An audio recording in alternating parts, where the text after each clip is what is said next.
Hey, it's your girl, Miss Lee here. Good morning, good afternoon, or good night, depending on where you are. Before I go any further, if you're new to my channel or you're a returnee and you haven't done so already, please hit the subscribe button. Please subscribe to my channel, hit the thumbs up, the like button, like this video, and the notification so that you are aware every time your girl drops new content. So guys, before I go any further, what do you think of this look? Like, is it giving?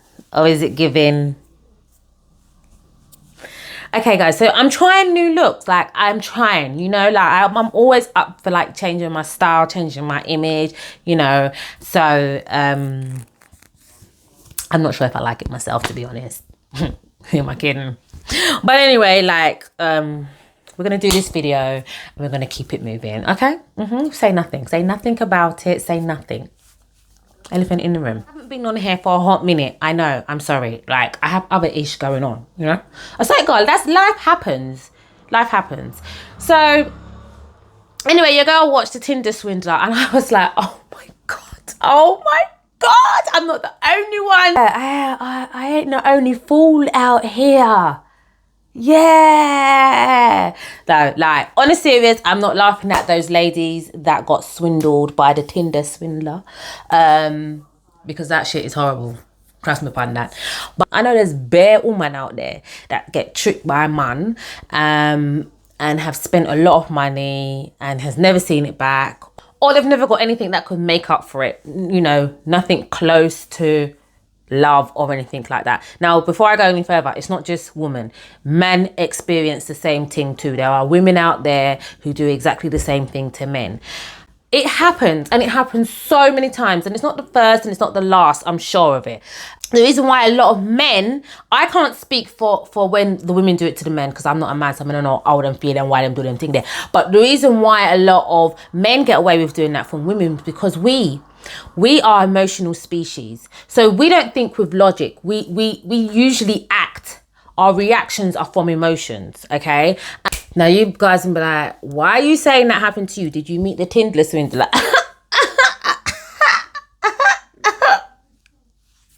No, but it happened to me. It's my story, I'm gonna tell it.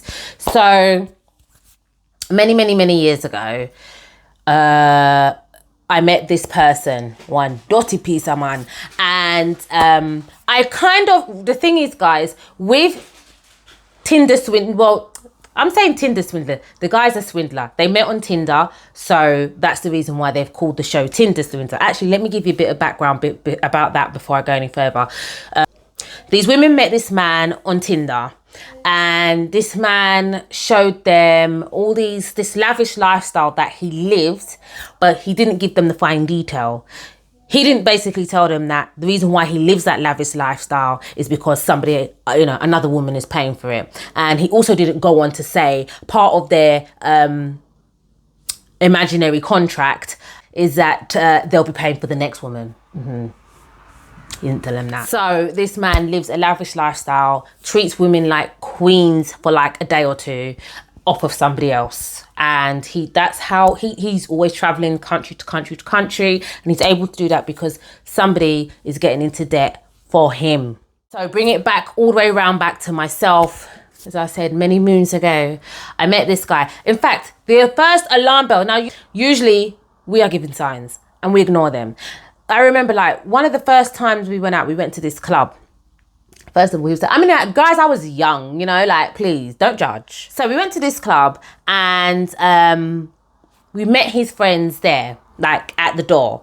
But, you know, if the friends and the brother is bowling through past the crowd because them not cool, I expect them to have their money. Anyway, standing at the door with them because, you know, we've walked past all these people and I was thinking, okay, these people are about their lives, you know. I mean, it's only a little dirty little club, but anyway, but still, you know, they're about their lives. So, you know, anyway, I noticed that we weren't moving and there was a lot of talking between the guys and the bouncers. And I was like, oh, okay. Let me just take a step back.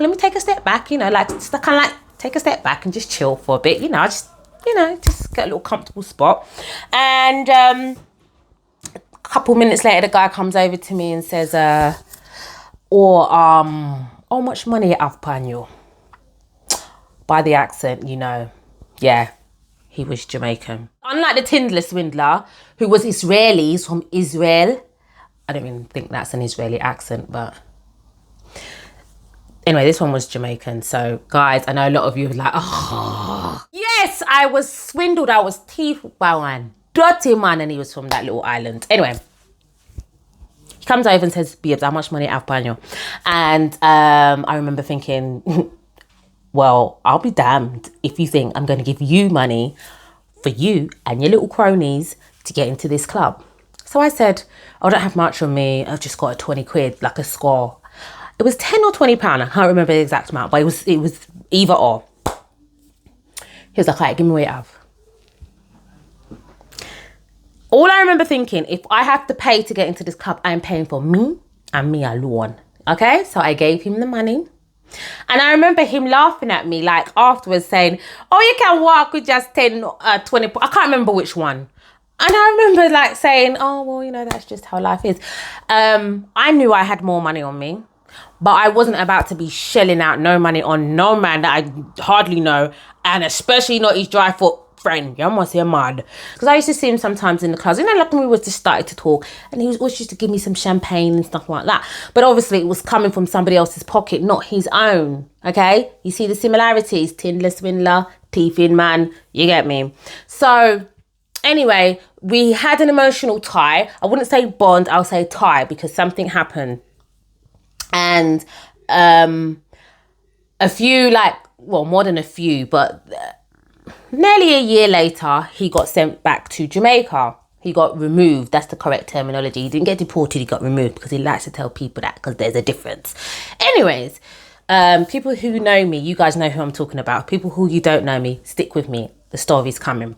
So, first of all, same like the Tinder swindler, he gave those women a story of pity. Pity me. You see a beggar, yeah? Because that's what they are. They're beggy man. Beggars always give you a pity story. So the pity story I got was, oh, anyways, you all right, babes? Yeah, I'm all right. How are you? Yeah, all right. I'm just a little hungry, you know. Okay. Are you not going to make yourself something to eat? Well, I would, but, you know, me not have it. What do you mean you don't have it? Me not have it. Me not have no money. Me can't eat nothing because me not have no money for getting no food. As a woman, you think, poor thing. The man hungry. Poor thing. Well, what do you mean? How can I help? I'm in England, you know. I'm in London. You're in Jamaica. You know, you can send me a thing. Send the ting. Now the ting was only like £20. And you might be like, okay, you're saying you've been swindled for £20? Nah. Because it's like every other day he was hungry. Every other day him not having no food. Sometimes I used to say, well, if you're hungry, you better go drink water. Yeah, that's how bad it got.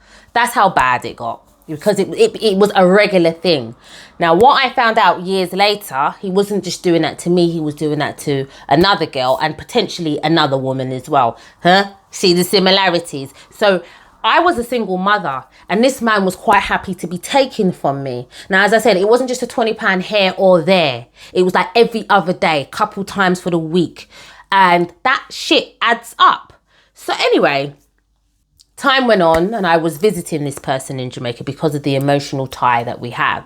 I wouldn't say emotional tie. I would say we both shared the same interest.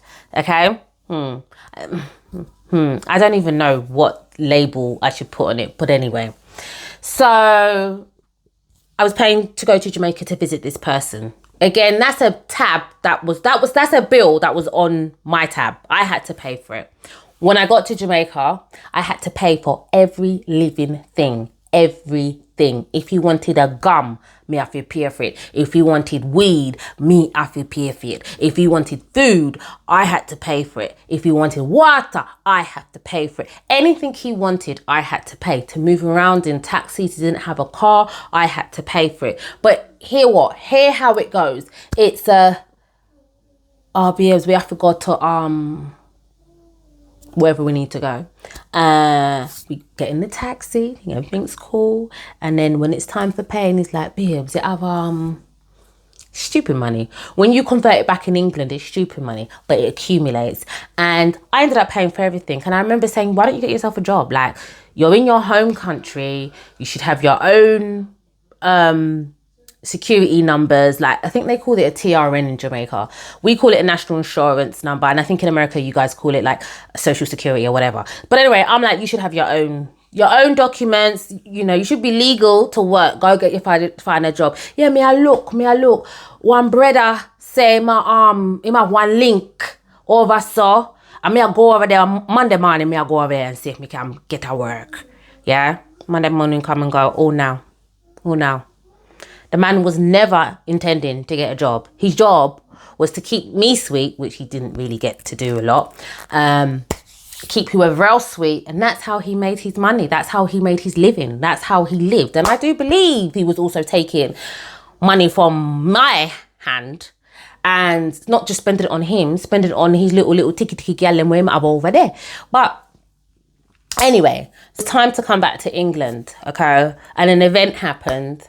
And because he couldn't get this imaginary job that he kept going to look for and it never happened, I had to pay for the event. I paid for his visa application to come back to England. And I paid for his flight to come back to England. I remember calling his mum saying, ain't you guys going to help? Like, it's your son, like. And I remember even she was like, well, boy, right, me not have it, me not have it. Me not know, me will call you back. Oh, no. Through that journey, I think it was about nearly 2 years. It was nearly 2 years it went on for. And I knew I needed to get out of it. I knew I needed to move on. This thing called emotion, oh my God, it just makes you do some things you can't even explain. And I forgive myself for it, but for a long time afterwards, I really beat myself up. Cut a long story short, I had to borrow money for this person to come to England. Okay, so me never have it, and I had to borrow money for this person to come to England. And I don't like borrowing money, meaning from friend. I don't like borrowing money, and I had to borrow money from a friend and pay them back. But what took the piss is that this person had multiple women behind my back, cheated. And on top of that, this person was taking my money and taking other people's money. And I don't know what he was doing with it, because I remember one time I was in hospital in Jamaica, and I came out of hospital and we was in the taxi, and in order to pay the taxi man, I needed some cash, so I was in a lot of discomfort and pain, and I gave him my card.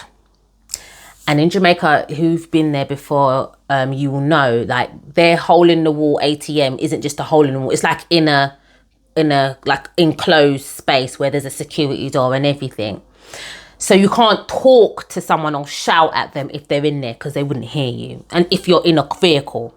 So I'm in the vehicle with the taxi driver, and the taxi driver became our driver for every time I was going there. He was our driver. So anyway, the taxi driver, it was like $1,500, stupid money for us. And I remember saying, just take out $3,000 or whatever, so that I can pay the man and maybe have some change. Because, back then, they never had a lot of the swipe options. Okay, so 2 2s. I'm looking now. It is still a distance, but I'm thinking, who is that girl in there with him? What are they? What? Yeah, he was in there with a female. I don't know where the female come from, because I wasn't looking at from the beginning. I only looked like after, thinking this is taking a little bit long. There's a woman in there, and they were both hovered over the ATM machine and trying to do whatever they were doing. And the man, the taxi driver, you could tell, like, he kind of thought, put his head down. He felt uncomfortable. 2 2s. Them time there, the bank used to call you when they used to think something dodgy had gone.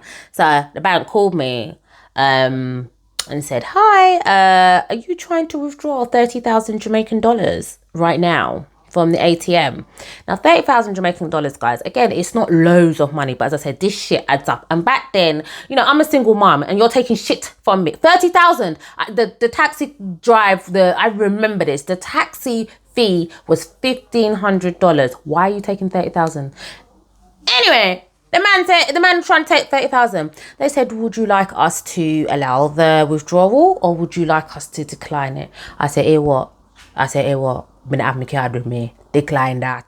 They declined the withdrawal. The taxi driver was like, because he knew. He heard the conversation, he knew. I said, what, brother? Me up here, now. I will find out a way to get some money. The card is now blocked. I'll you always have a little way to kind of get some money. That brother is not taking £30,000 out, $30,000 out of my account. You know what I'm saying, man? Especially that he's in there with gal as well. So he comes back to the car, huffing and puffing. Bibbs, something wrong with the card, something wrong with the card. It now work. Let's just say it got real physical and not in the sexual way. That was just a small example. He used to take money out my purse. He used to take cash out my purse all the time. I used to have to start hiding my money in places, guys, you would not believe. But what he used to do is he used to go to the cash point, take out a 10, 20 pound, well, it was dollars, so however much that was, and then get the receipt to say, look, babe, you can trust me and here's your receipt. And then he would make another withdrawal for himself. But the thing is, like the Tinder swindler, it was greed and selfishness, because when you're taking out money for me, as I said, I paid for everything. So when he's taken out another withdrawal for himself, I don't know what he's doing. He never said, babe, I'll get that bottle of water, and make me feel that he's paying for it, even though it's with my money. Never did that. Like the women in the show, no one held a gun to our heads. However, we work from emotion.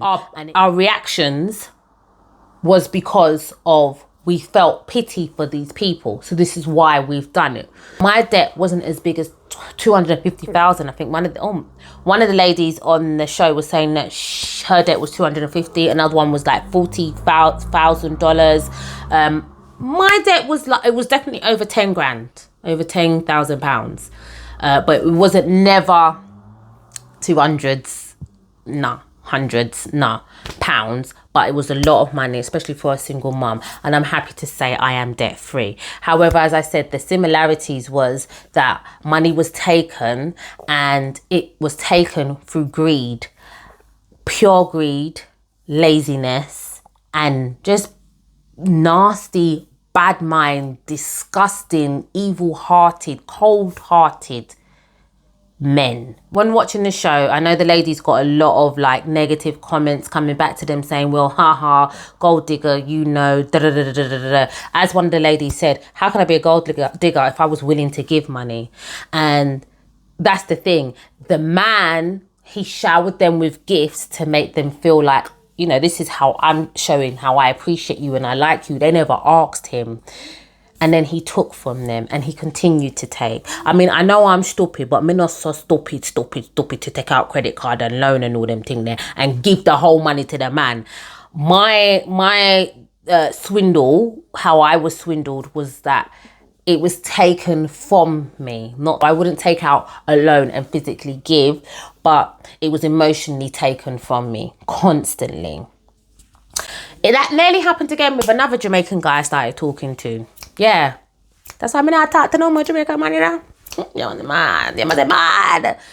You see, with Jamaican men, not all, but those type of men, you pay for their time, or if you're sleeping with them, you're paying for that. They sell themselves. They sell those services. Okay, that is what it is. So I have met Jamaican men since then, and they've not asked me for nothing. Them better not. Listen, it's really sad, because now if a man even asks me for £1, I'm raising my eyebrow, and I'm not giving it. Yeah, and that's quite sad, but it is what it is. I just feel that it's really unfair when you tease people and you have no intentions of giving them back their money. I never got back the money that I spent. The only thing I got back was my peace of mind. And I'm saying all this to say, every time I say that, I think of my cousin, because she says it a lot. I'm saying all this to say that when we meet people, we, especially women, we need to operate from logic, from what our mind's telling us, not from what our heartstrings or what our emotions are telling us. They're hustlers, and I get their game. They're hustlers. When this Tinder swindler, he went to prison for a little bit, he came out and he's still living a lavish lifestyle, and I get it because he is a hustler, and that's how they live, but it's at the detriment of somebody else. Now, when people are in debt, you know, debt makes some people take their life. Some people have killed themselves because they're in debt. Some people have gone to prison for debt. And that's the sad thing, is that these men think it's okay for those people to go through that as long as they get their fix and their satisfaction with the money that doesn't belong to them. Let's think with this. Let's walk with this and leave the emotion out of it. Guys, it can happen to anyone. As that program showed, one was involved with him romantically and the other one was a friend. And it happened to both of them. It can happen to anyone. I always say never borrow money or give money you can't afford to lose. So I don't know if you guys want to adopt that as well. Never borrow or give money you can't afford to lose. If you can afford to lose it, then borrow it. If you can't afford to lose it, you're not have it. But a man that asks, and asks quite quickly on in a relationship, the red, it's not even a red flag, it's a red sheet, it's a red blanket, it's a red duvet, it's bigger than a flag. You know, get the F out of there and leave that person. Let the guy ask beggy. Guys, let me know what you think of this video. Drop your comments in the comment section below. Have you been swindled? Do you want me to go into more details? I can talk forever about this. I mean, I have so many examples from this person, and yeah, I was really upset with myself, and I've gone through a journey, and I'm happy, as I said, that I've got my peace of mind and that I've come out of it, and I forgive myself for my stupidity, because it's pure stupidness when we do that. But these things are sent to try us, and we learn from it, and thank God I wasn't in debt that I couldn't manage. I was able to get myself out of it. Hallelujah, amen. Guys, please remember to hit the notification bell so that you know every time I drop content. Thumbs up, like this video, and please subscribe. Until next time, you will see me soon. Take care. Bye.